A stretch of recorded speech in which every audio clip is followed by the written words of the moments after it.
All right, we're live. We're looking at the May 7th Major League Baseball. I'm going to look at NBA here briefly as well. Super casual today. Even have the glasses on. Like, definitely not my normal look, but casual. We're going to talk about whatever here very briefly. Um, if you have any questions about any specific games, definitely drop them in the chat. The kids will be getting home from school here pretty soon, so I won't go too long with this, but I'll give you just a brief look at my thoughts here of the card here today. So MLB wise, we'll start there. I'll share screen. That would probably be the easiest. All right. We've got, the Kentucky Derby thing is still on here. Okay. What a derby that was too. Let's see. All right, I'm looking at Baseball Savant here, and this is what I do look at quite a bit when I'm looking at the pitcher versus hitter matchups. I think that, it's pretty helpful for, there we go, get off the derby. Pretty helpful for looking at brief overviews. Obviously can't put too much into just pitcher versus hitter because sample sizes can be pretty small. D-backs and Reds, I would have leaned D-backs here. The Reds are my team. Most of you probably know that. Gallon, I trust far more than Montas. I think this game will probably be at least delayed by rain, possibly even rained out. So I usually try to avoid games that I think will get rained out or have rain delays. There's just weird things happen in those games. The Cubs game, conflicting data here. As you can see, I believe, let's see, Cubs on the wrong tab. Okay, so let's go to the other screen here. You guys can tell that this is very casual. All right, so we're looking at Sports Insight now. The wind's blowing out about 7 miles per hour, but Bill Miller's the umpire here in this one. One of the best under umpires there is in baseball for sure. I usually bet quite a few Bill Miller unders.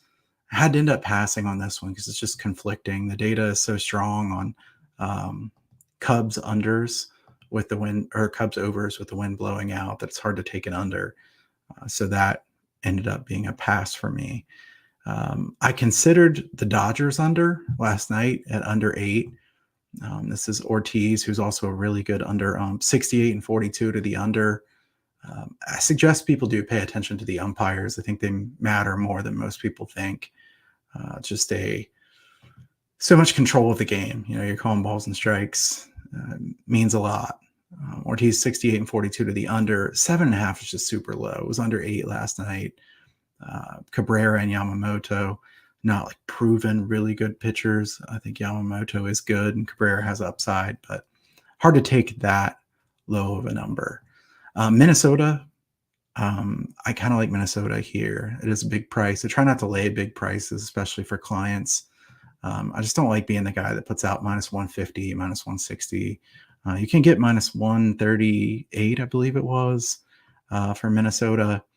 Minnesota 9-1 their last 10. Trust Bailey Ober more than I do Hancock. Definitely one of my leans there in that one. All right, JRY asking about Red Sox. What's up, man? Let me take a look at Red Sox here briefly. Red Sox plus 164. So Lopez is not a guy I trust a lot for the Braves, but I don't like betting against the Braves. I think their lineup is just so deep. Just a team that I usually either bet on or pass. So I understand the thinking of taking that big plus money price. It probably is a little bit too big. You can even see here, Sports Insights, Bet Labs has some angles on Boston in this one for interleague play. But I'm going to pass on that one. Let's see. He's got Texas A's up 2 promo on Texas is what I'm thinking. Yes, Texas already up 1-0. I think Oakland is overperforming what they will in the long run. They might be a good unders team because I think the offense is bad. The bullpen's good. but I still think their hitting is really weak. So that is not a team I'd want to trust for too much.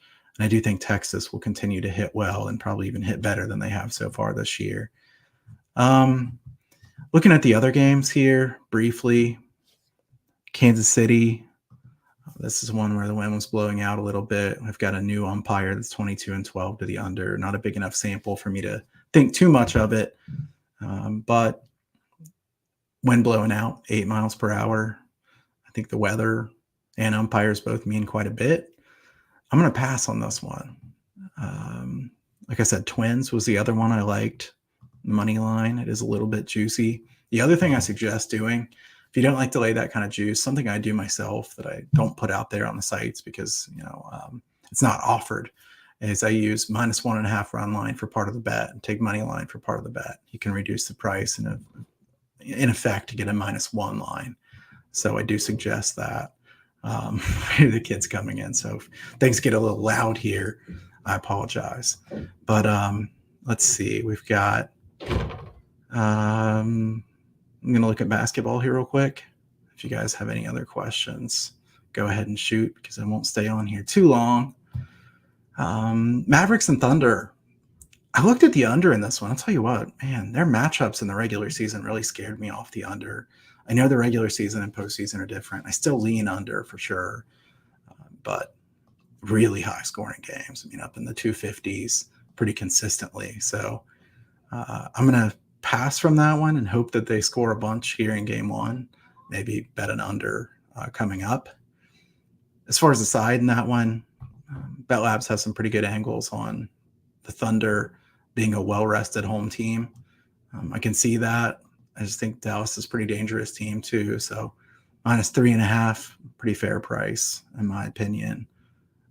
Cavs and Celtics, there's been some heavy movement to the over, which is interesting. Don't have any really strong opinion there on that total. The side I did play, that's a client play, but Pacers Knicks, I'm hoping they keep moving the total up. I think 220, you get up to 222, 223. It's getting pretty high. They were pretty efficient there in that first game. So we'll see what happens with that.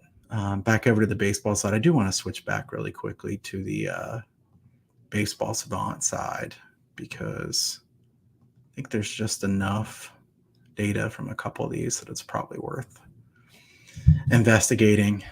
So as we look down through here, Lopez and Crawford have virtually no plate appearances against them. Bailey Ober, just 25, not significant at all. Miles Mikolas, the Mets have a lot of plate appearances against him. 307 WOBA, exit velocity 88.1. This is a game that I would probably not want to bet too much. I don't trust that Cardinals offense very much. The Mets in that one, -122 for the Cardinals. Probably about right. So let's see. Any others? Dakota Hudson. Want to fade the Rockies if I can. Definitely lean Giants there in that one, but the price again is -153. -1 line there in that one. I might bet a little bit on that myself. Create a -1 line. I think Dakota Hudson is a bad fit there in Colorado. He gives up a lot of hard contact. I know he's a ground ball type guy, but just a lot of hard contact. You could see a lot of doubles and triples hit off of him. Harrison, not a great pitcher, but the Rockies lineup is pretty weak. All right, so I think I'll wrap this up. I'll try to do these every so often. Like I said, I'll keep it super casual. And if you have any games that you want me to cover, you can even send them over on Twitter or X ahead of time. At Kyle Hunter Picks, you can follow me over there. Do appreciate everybody who tunes in and subscribe to the channel on YouTube. I'll try to do more of these, especially if they're popular enough. So again, like I said, I like Minnesota here tonight.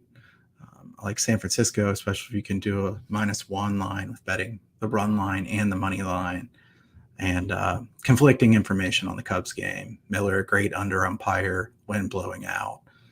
Kind of a bummer to miss that one, but have to pass when there's strong info both ways. All right, everybody. So May 7th, hope everybody has a great day. I'll try to do this again sometime soon. Thanks a lot. Best of luck.